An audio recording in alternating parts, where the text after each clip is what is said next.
బంధాలకు బంధుత్వాలకు ప్రేమకు కాలం చెల్లిపోయిందని ఈ మధ్యకాలంలో కొన్ని సంఘటనలు చూస్తుంటే అర్థమవుతోంది.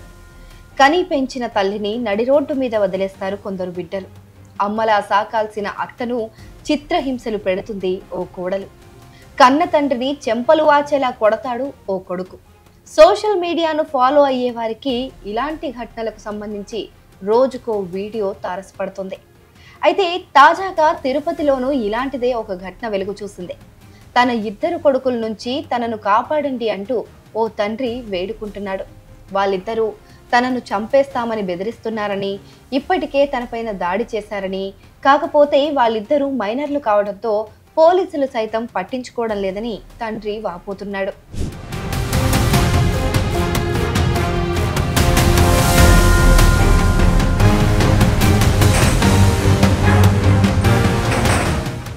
తిరుపతికి చెందిన చంద్రశేఖర్ తిరుమల తిరుపతి దేవస్థానంలో కాంట్రాక్ట్ డ్రైవర్గా పనిచేస్తున్నాడు.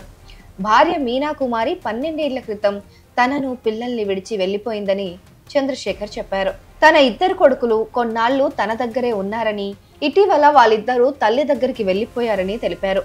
పిల్లల్ని తానే చదివించానని, తన ఇల్లు కూడా వాళ్ళకే ఇచ్చేశానని, ప్రస్తుతం తన భార్య పిల్లలు ఆ ఇంట్లోనే ఉంటున్నారని చంద్రశేఖర్ వెల్లడించారు.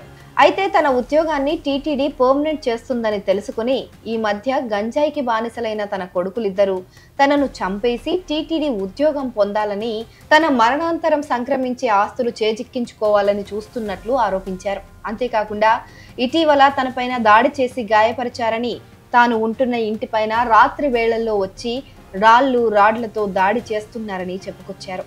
ఈ మేరకు ఓ వీడియో ప్రూఫ్లు కూడా చూపించారు.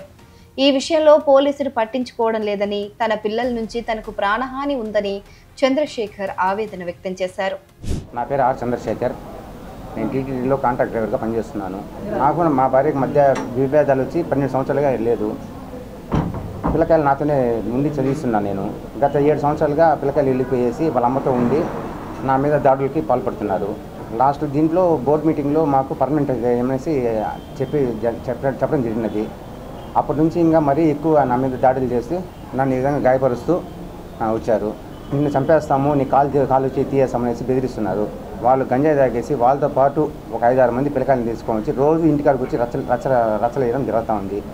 నేను అలిపిరి పోలీస్ స్టేషన్లో కలవడం జరిగినది. వాళ్ళు ఏమంటే మీ పిల్లకాయలే కదా, వాళ్ళు మైనర్లు, వాళ్ళ మీద నేను కేసు పెట్టుకోము అని చెప్పడం జరిగినది.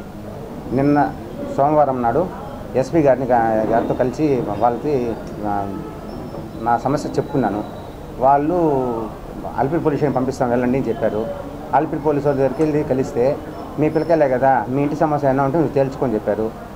నాకు మా వారికి 12 సంవత్సరాలుగా వెళ్ళిపోయింది. ఆ తర్వాత నేను కోర్టులో విడాకుల కోసము కేసు వేయడం జరిగినది. వీడియో కాల్స్ కూడా ఉన్నాయి. వాళ్ళు నన్ను కొట్టడము అన్నీ జరగడం జరిగినది. అవన్నీ కూడా ఎస్పీ గారికి పెట్టడం జరిగినది. ఆయన ఎస్పీ గారు ఏమీ స్పందించలేదు. వీడియో మీకు తమకు చూపిస్తున్నాను, ఒకసారి చూడండి. ఆయన సపోర్ట్తో వాళ్ళు బీగాలు పగలగొట్టి ఆక్యుపై చేసుకున్నారు. మా అమ్మని ఇంట్లో నుంచి తరిమేశారు. వాళ్ళే నా గత 5 సంవత్సరాలుగా బాడీలు తీసుకొని వాళ్ళే ఉంటున్నారు. ఇప్పుడు నన్ను ప్రశాంతంగా నిన్ను చంపడం గ్యారంటీ, నేను చంపేస్తాను అని చెప్పి బెదిరిస్తున్నారు. నాకు ఇంకెవరూ సపోర్ట్ లేదు. ఇంకా తమ దగ్గరికి వచ్చి నా బాధ మీరు చెప్పుకొని మీ కాలు పట్టుకోవడం జరుగుతూ ఉంది.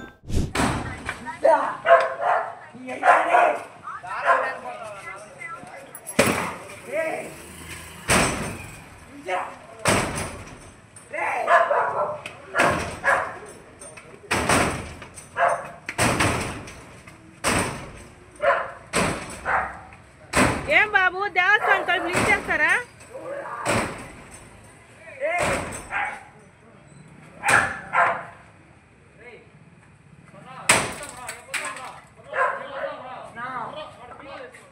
బాబు దేవస్థానం తలుపు లించేస్తారా? ఏరా రే,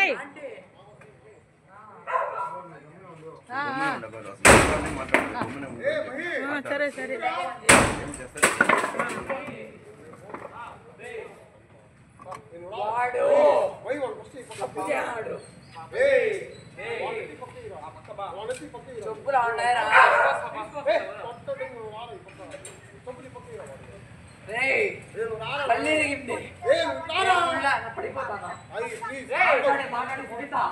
దిగతాను నీ కళ్ళు ఇరిగింది నీ గుండెకాయ ఇరిగే వరకు నా కొడక రే మా అమ్మనులా నా చుట్టూ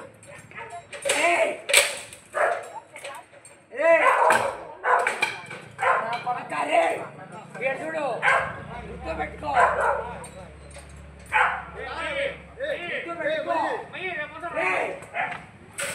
గుర్తు పెట్టుకో